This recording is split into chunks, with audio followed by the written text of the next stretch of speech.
Aos 7 anos, Ana já sabia que o mundo era dividido entre as pessoas que acreditavam e as que fingiam acreditar. Ela olhava para a própria sombra no chão do pátio da escola como se esperasse que a sombra dissesse algo diferente do que todos repetiam, que ela era sensível demais, que inventava coisas, que precisava parar de chamar atenção. A mensagem tinha sido enviada por engano para o número errado na quinta-feira, às 10 da noite, e dizia apenas: "Ele quebrou o braço da mamãe de novo, ela tá chorando no banheiro, e disse que foi queda, mas eu vi."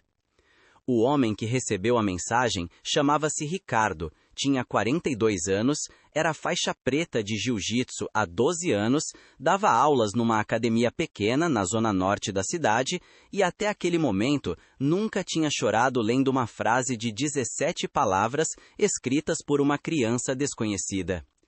Ele releu a mensagem 7 vezes antes de perceber que suas mãos tremiam. A tela do celular iluminava o rosto dele na escuridão do quarto, e ele sabia que se respondesse errado, se assustasse a menina, se fizesse uma pergunta precipitada, ela desapareceria, e aquela dor ficaria flutuando no silêncio, como sempre ficou em tantas casas que ele nunca conseguiu alcançar. Ricardo tinha 2 filhas, de 9 e 12 anos, e sabia reconhecer o tom de uma criança que não está pedindo ajuda porque aprendeu que pedir não funciona. Ele digitou devagar, apagou, digitou de novo, apagou outra vez, até encontrar as palavras certas. "Oi, você mandou essa mensagem para mim por engano, mas eu li. Você está segura agora?" A resposta demorou 11 minutos. E quando chegou, ele sentiu o estômago revirar. "Desculpa, apaga, por favor." Ricardo não apagou. Ana acordava todos os dias às 6h15 da manhã, porque o despertador da mãe tocava do outro lado da parede e ela ouvia o som abafado de alguém se levantando devagar, como se cada movimento doesse. A mãe trabalhava num salão de beleza e saía de casa às 7h. Sempre de manga comprida, sempre com a bolsa pendurada no ombro direito, porque o esquerdo estava sensível. Ana aprendeu a não perguntar. Ela tomava café sozinha, colocava o uniforme da escola, prendia o cabelo com o elástico rosa que estava perdendo a cor e caminhava 3 quarteirões até o portão onde a van escolar parava. Dentro da van, ela sentava sempre no mesmo lugar, perto da janela, e olhava a rua passar como se estivesse vendo um filme sem som. As outras crianças conversavam, riam, brigavam por causa de lanche, mas Ana ficava quieta. A professora de português, Dona Célia, havia dito na reunião de pais que Ana era introspectiva demais para a idade, e a diretora tinha concordado com um aceno de cabeça enquanto folheava papéis que não tinham nada a ver com Ana.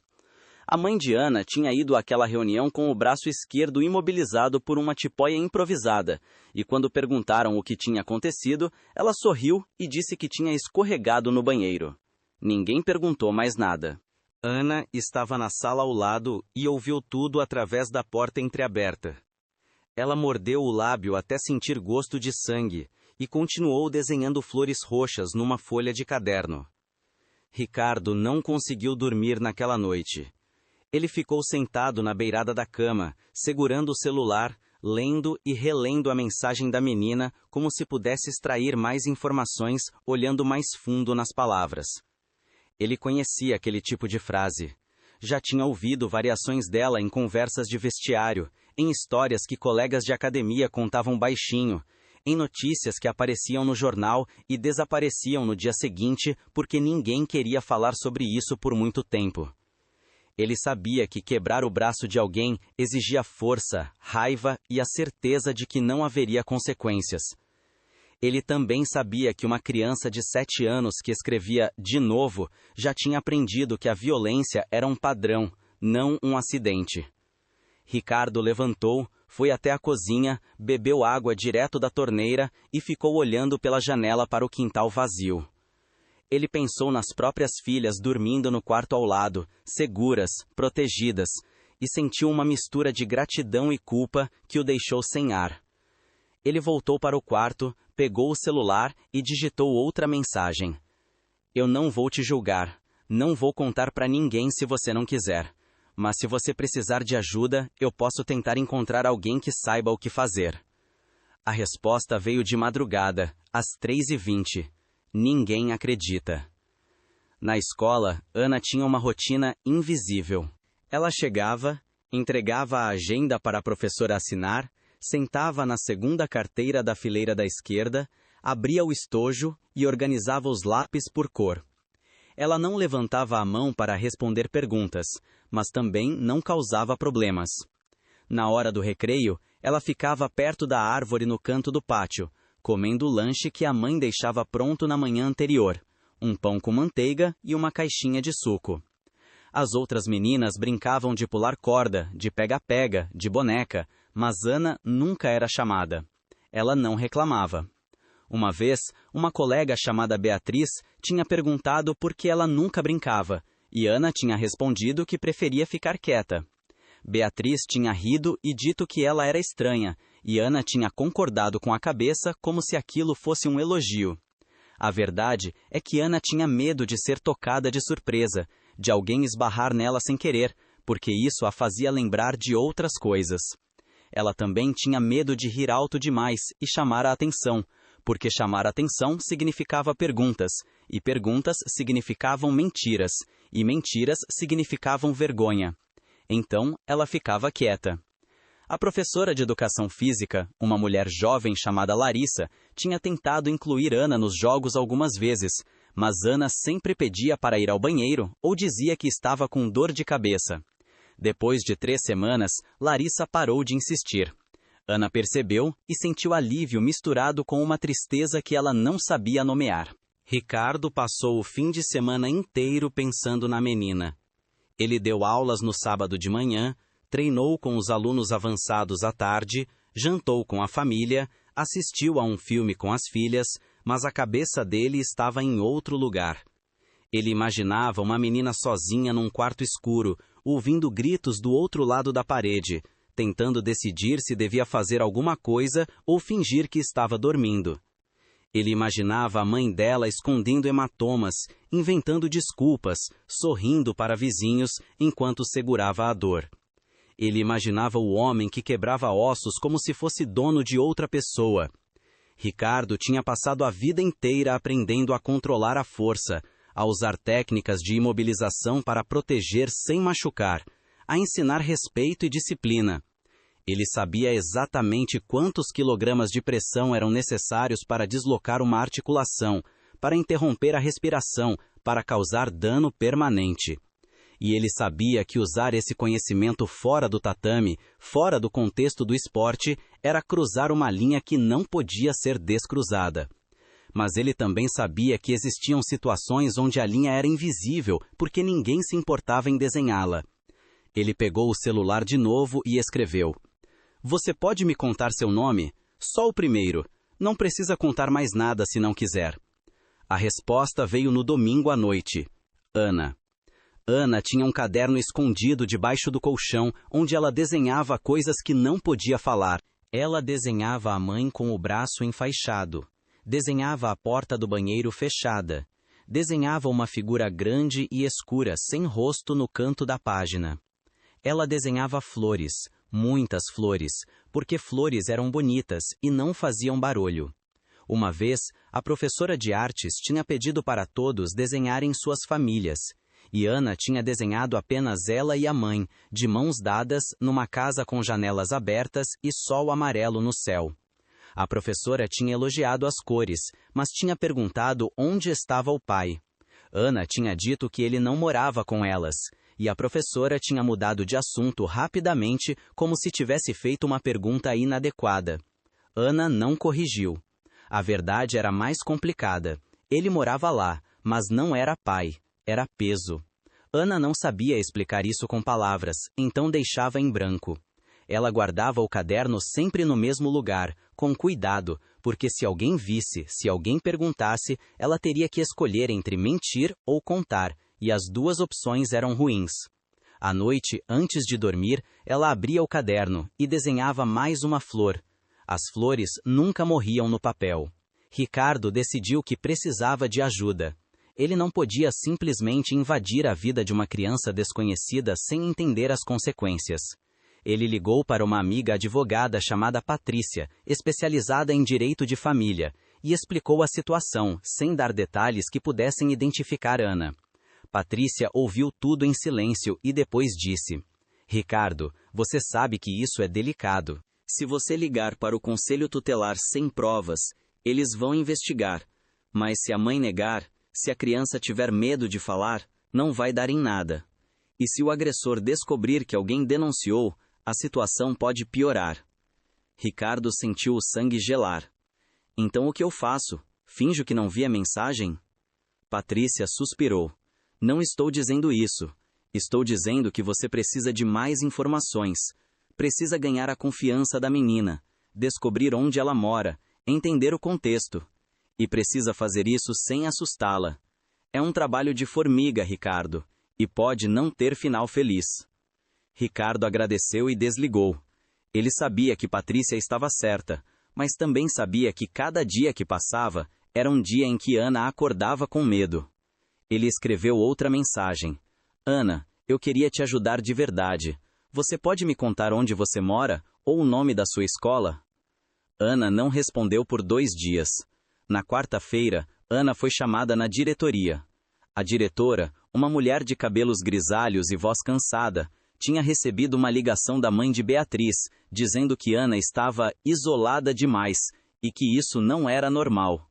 A diretora perguntou a Ana se estava tudo bem em casa, se ela tinha amigos, se precisava conversar com alguém.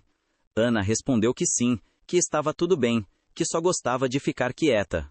A diretora olhou para ela por um longo tempo, como se estivesse tentando decidir se acreditava ou não, e depois disse que Ana podia voltar para a sala. Ana saiu da diretoria com o coração batendo rápido e as mãos suando. Ela sabia que a diretora não acreditava, mas também sabia que a diretora não ia fazer nada. Era assim que funcionava. As pessoas perguntavam, você mentia, elas aceitavam a mentira porque era mais fácil do que lidar com a verdade. Ana voltou para a sala, sentou na carteira, pegou o lápis rosa e continuou copiando as palavras do quadro. Quando a aula terminou, ela foi para casa na van, entrou pela porta da frente, deixou a mochila no sofá e foi direto para o quarto. A mãe não estava em casa ainda. Ela pegou o celular que tinha ganhado no aniversário, aquele celular simples que só servia para mensagens e ligações, e viu que o homem do número errado tinha escrito de novo. Ela leu a mensagem 3 vezes antes de responder. Escola Municipal Flor do Campo, Zona Norte. E depois, não conta para ninguém, por favor. Ricardo sentiu o peito apertar quando leu a resposta. Ele conhecia aquela escola, ficava a 15 minutos da academia. Ele já tinha passado por ali várias vezes, tinha visto crianças saindo pelos portões, correndo, gritando, vivendo. Uma delas era a Ana. Ele guardou o celular e ficou parado no meio da sala de treino, ouvindo o som abafado dos socos nos sacos de pancada, o rangido do tatame sob os pés descalços dos alunos, a respiração pesada de quem estava aprendendo a cair sem se machucar. Ele tinha construído aquele lugar para ensinar controle, disciplina, respeito. E agora, estava prestes a usar tudo o que sabia para fazer algo que ele não tinha certeza de que era certo, mas que sabia que era necessário. Ele esperou até o fim do dia, trancou a academia e foi até a escola. Chegou perto do portão na hora em que as crianças estavam saindo e ficou observando de longe, tentando identificar Ana. Ele viu dezenas de meninas, mas nenhuma parecia ser ela.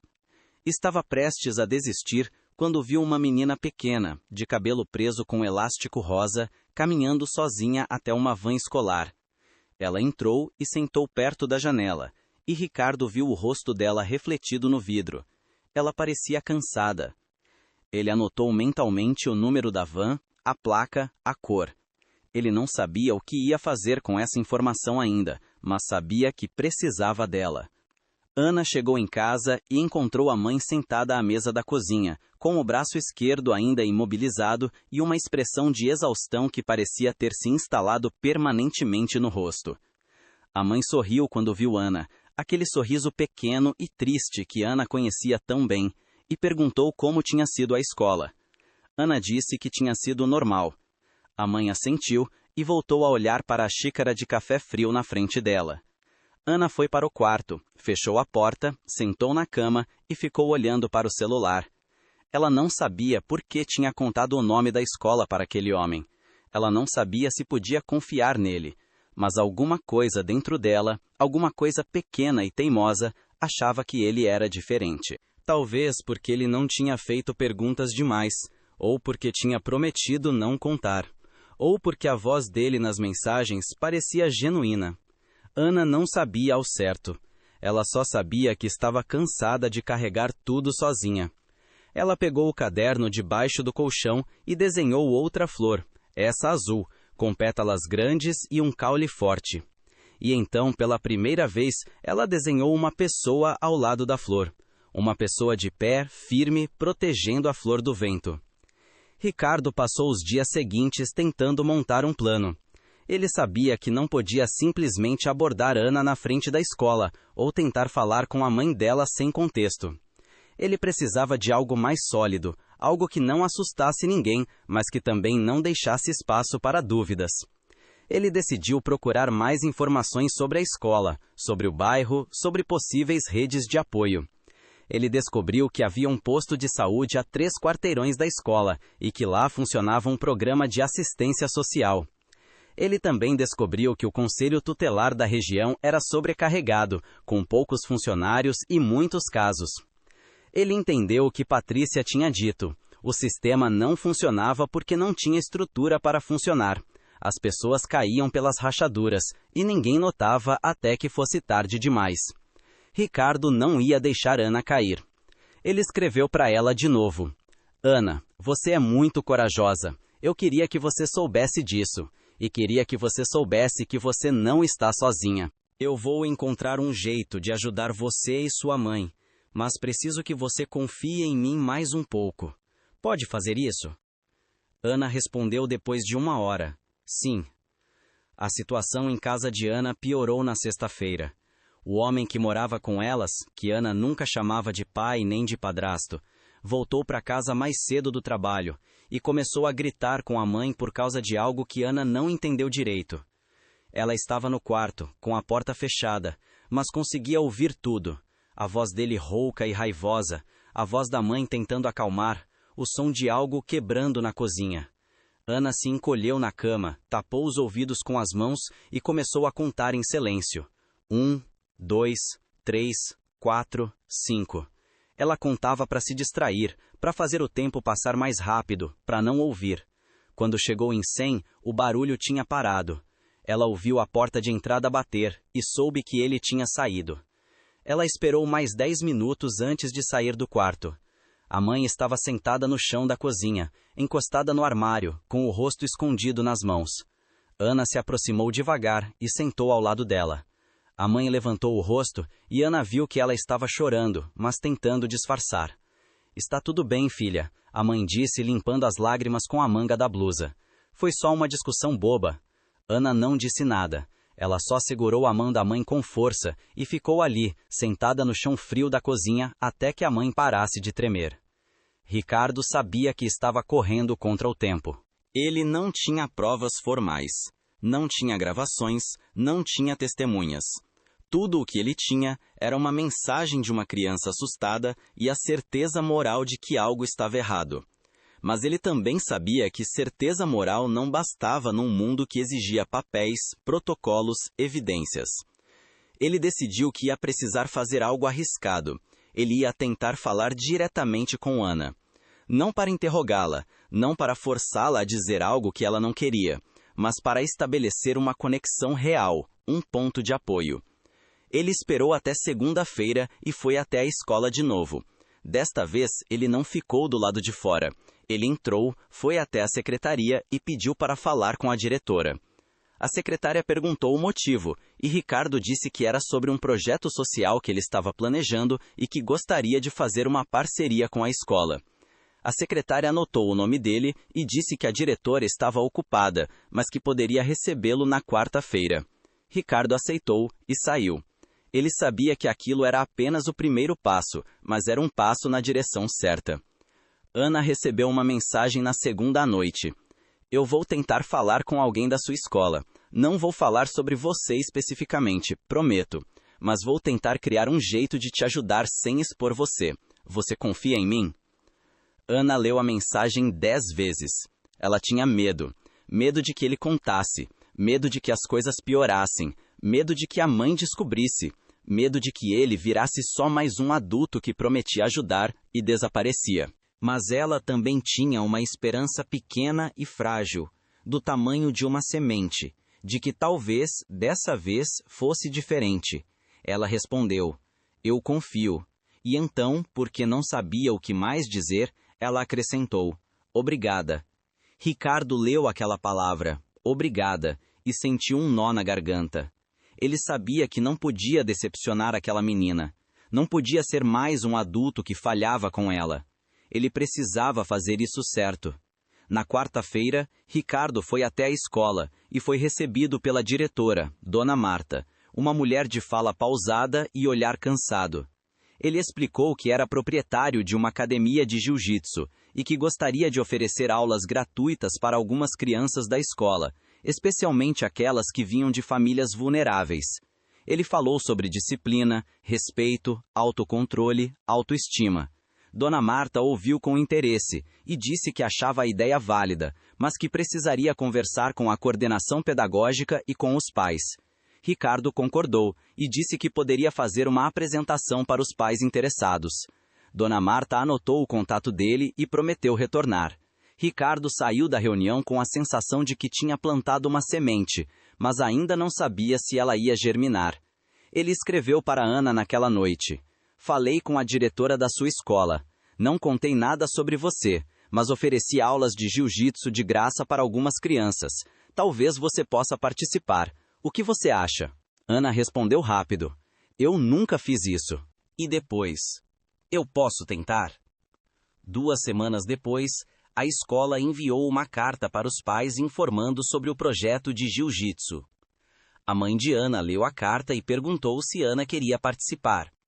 Ana disse que sim, com uma empolgação contida que a mãe não via há muito tempo. A mãe assinou a autorização e Ana levou o papel de volta para a escola. No sábado seguinte, Ana foi para a primeira aula. A academia de Ricardo era pequena, limpa, com cheiro de tatame novo e paredes decoradas com fotos de competições e faixas coloridas. Havia 6 crianças na turma, todas entre 7 e 10 anos. Ricardo cumprimentou cada uma com respeito, perguntou os nomes, explicou as regras. Respeito acima de tudo, ninguém machuca ninguém, todos aprendem juntos. Ana ficou no canto, quieta, observando. Ricardo percebeu e se aproximou. Você é Ana, certo? Ele disse o nome dela com cuidado, como se estivesse segurando algo frágil. Ana concordou com a cabeça. Bem-vinda, ele disse, e sorriu de um jeito que não era forçado. Ana sentiu algo estranho no peito. Era alívio. As aulas se tornaram o ponto alto da semana de Ana. Ela aprendeu a cair sem se machucar, a rolar, a se defender. Ricardo ensinava com paciência, repetia os movimentos quantas vezes fossem necessárias, corrigia com gentileza. Ele nunca gritava, nunca perdia a paciência, nunca fazia ninguém se sentir burro ou incapaz. Ana começou a gostar daquele lugar, porque ali ela tinha controle. Ela podia aprender a proteger o próprio corpo, a sair de situações de perigo, a dizer não com firmeza. E ela percebeu que Ricardo olhava para ela de um jeito diferente dos outros adultos. Ele olhava como se realmente visse. Um dia, depois da aula, Ricardo pediu para falar com Ana em particular. Ela ficou tensa, mas ele foi direto. Ana, eu sei que você está passando por algo difícil em casa. Você não precisa me contar agora, mas eu quero que você saiba que se um dia você quiser falar, ou se você precisar de ajuda, eu estou aqui, e eu vou fazer o que for preciso para te proteger. Ana sentiu os olhos arderem, mas não chorou. Ela só assentiu.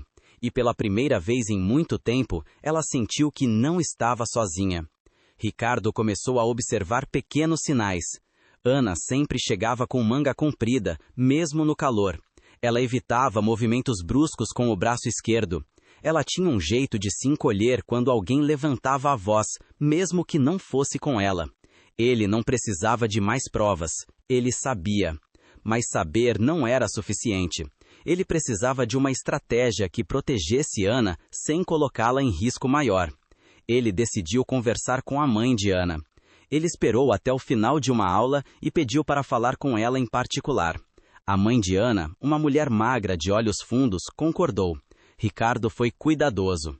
Ele elogiou o progresso de Ana, disse que ela era uma aluna dedicada, e então, com voz calma, disse: "Eu trabalho há muitos anos com crianças, e eu sei reconhecer quando uma criança está carregando um peso que não deveria.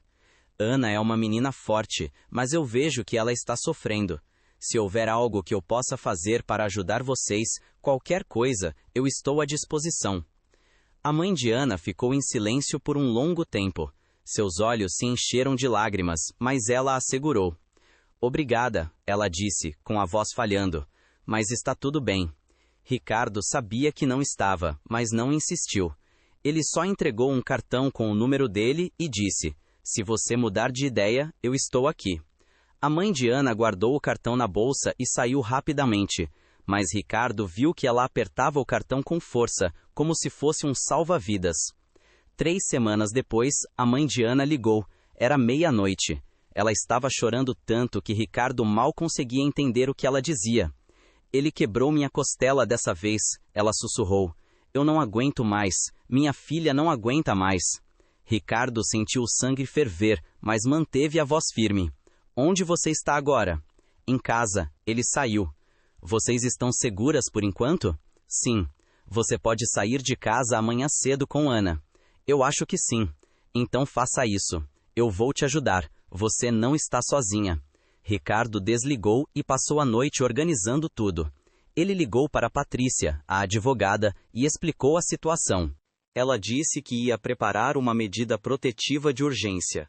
Ele ligou para uma amiga assistente social que trabalhava num abrigo temporário para mulheres em situação de violência.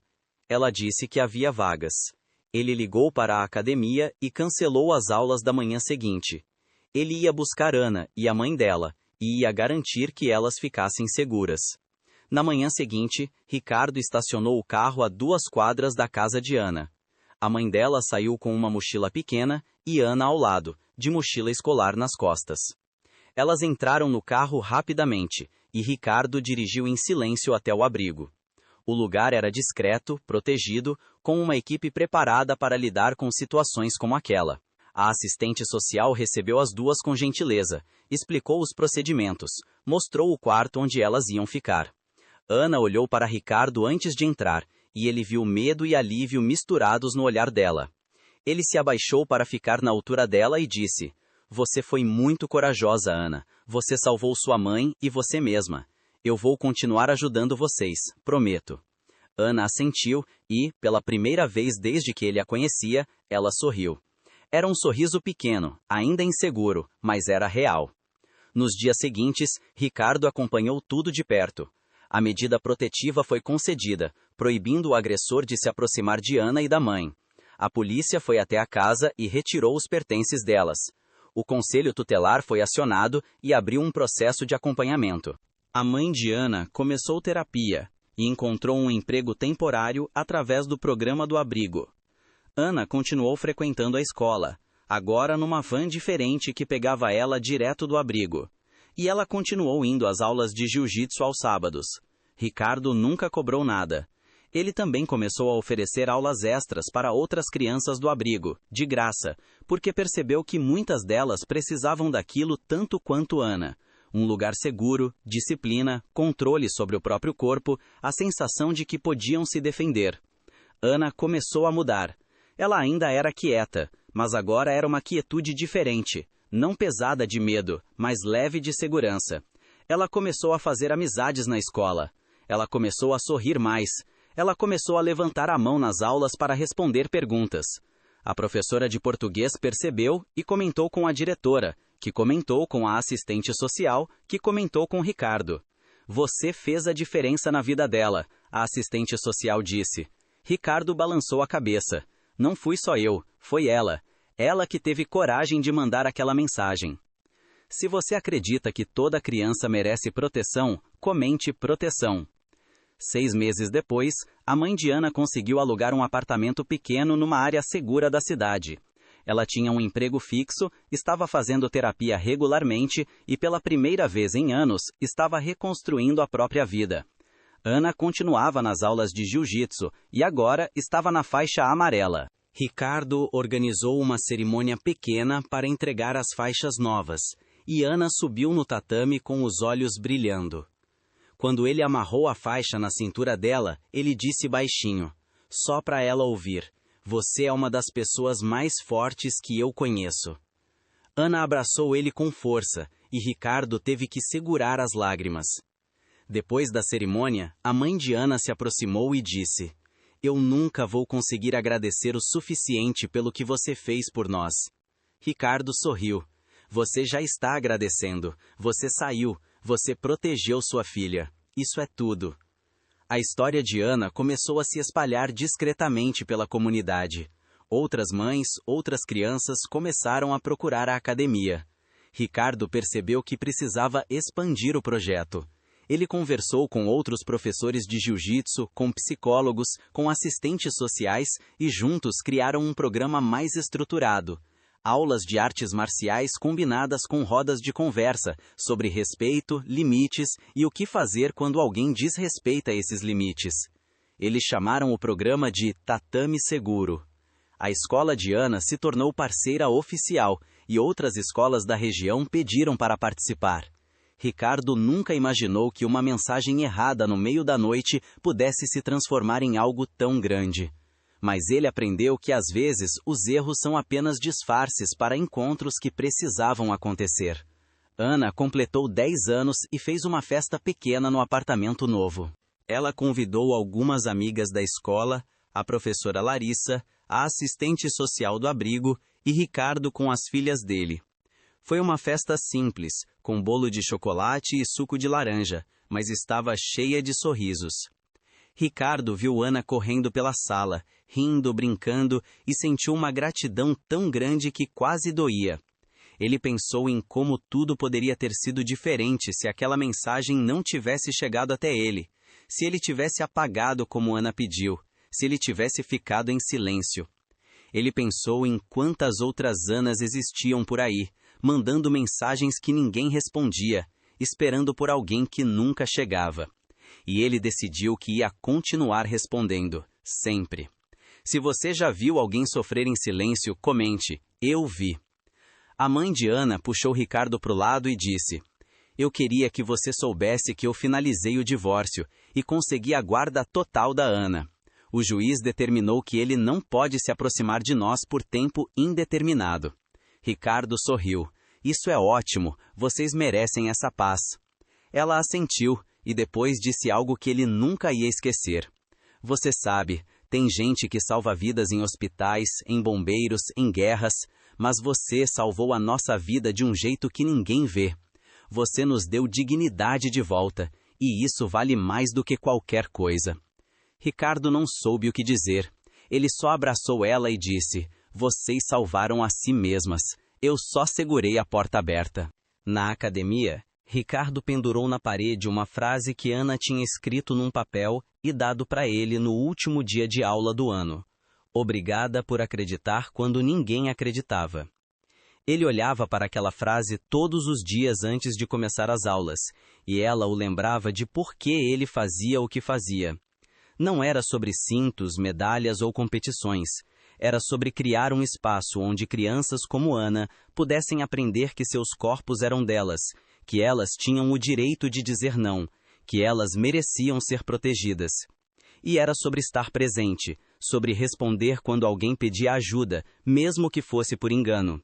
Se você acredita que família é escolha, comente família. Ana continuou crescendo. Ela se tornou faixa laranja, depois verde.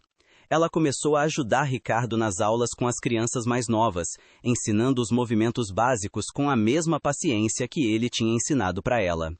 Ela ainda era quieta, mas agora era uma quietude cheia de força, não de medo.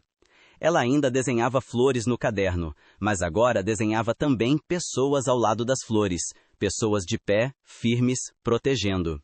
E toda vez que uma criança nova entrava na academia, acanhada e assustada, Ana se aproximava e dizia a mesma coisa que Ricardo tinha dito para ela. Bem-vinda. Aqui você está segura. Ricardo nunca contou para ninguém sobre a mensagem original. Aquilo era entre ele e Ana, um segredo que os conectava de uma forma que palavras não conseguiam explicar. Mas ele sabia que aquela mensagem tinha mudado a vida dele, tanto quanto tinha mudado a vida dela.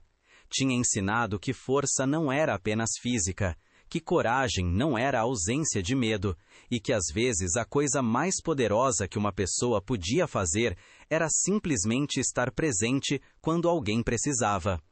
Ele olhava para Ana, agora com 12 anos, sorrindo enquanto ensinava uma menina de 7 a fazer uma rolagem perfeita, e ele sabia que tinha feito a escolha certa. Ele tinha respondido, ele tinha acreditado, e isso tinha feito toda a diferença. Se essa parte te tocou, comente de onde você está assistindo. Na noite de formatura da turma, quando Ana recebeu a faixa roxa, ela subiu no tatame e pediu para falar. Ricardo ficou surpreso, porque Ana nunca tinha pedido para falar em público.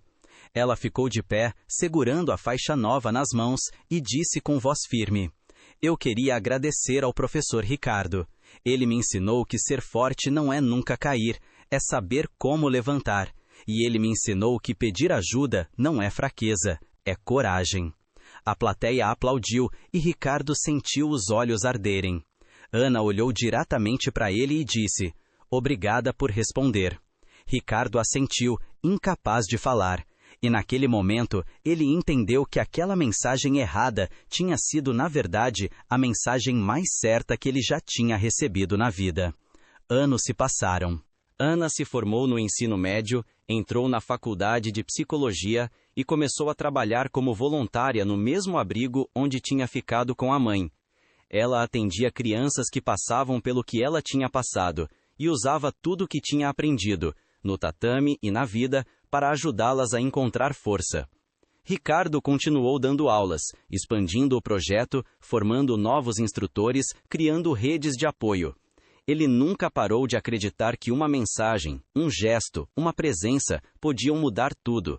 E ele estava certo. A mãe de Ana refez a vida completamente, casou de novo com alguém que a tratava com respeito e finalmente conseguiu olhar para o próprio reflexo no espelho sem sentir vergonha. E tudo isso tinha começado com 17 palavras enviadas por engano para um número errado no meio da noite. Se você acredita que um gesto pode mudar tudo, comente coragem. Na última vez que Ricardo viu Ana antes dela se mudar para outra cidade para fazer mestrado, eles se encontraram na academia vazia, depois que todos tinham ido embora. Eles conversaram sobre a vida, sobre planos, sobre o futuro. E no final, Ana perguntou: Você acha que teria sido diferente se eu não tivesse mandado aquela mensagem? Ricardo pensou por um momento e disse: Eu acho que você teria encontrado outro jeito, Ana, porque você sempre foi corajosa, Ana, desde o começo. Ana sorriu, aquele sorriso que agora era amplo e seguro. Eu não sei, mas eu sei que você me ensinou que vale a pena acreditar nas pessoas. E que às vezes as coisas mais importantes da vida acontecem por acidente.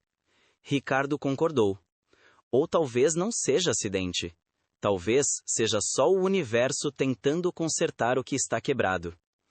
Eles se abraçaram, e quando Ana saiu pela porta, Ricardo ficou ali, no tatame vazio, pensando em todas as vidas que ainda precisavam de alguém que respondesse, que acreditasse, que estivesse presente.